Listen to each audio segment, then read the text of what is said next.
Sumilay ang pag-asa para sa mag-asawang Juan na mula sa San Mateo, Isabela na mabawi ang kanilang sikahan matapos na mapabilang sa regional prize winners sa kinatapos na grand draw ng One to Panalo Part 24 ng Bombo Radio Philippines at Star FM.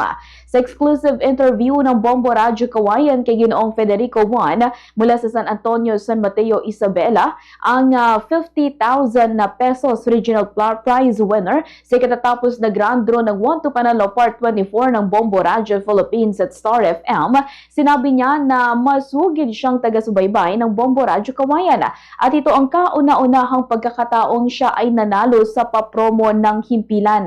Ayon kay Ginoong Juan, labis ang kanyang kasiyahan matapos siyang manalo kahit na ito lamang din ang pagkakataong sumali siya sa papromo ng Bombo Radio Philippines.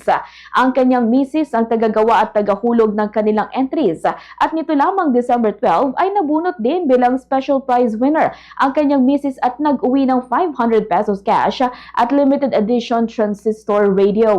Ang pera na kanyang napanalunan ay gagamitin niyang pantubos sa nakasanlan nilang sakahan. Ganito ang bahagi ng pahayag ni Ginoong Federico Juan. Tulong kanya mi ma'am dati 50,000 minabak mi ta pangsa kami di ko nakasalda nga taltalon mi. Pag nagiyaman kami takwa nangabak kami. Oo. Isak namit ma'am takwa.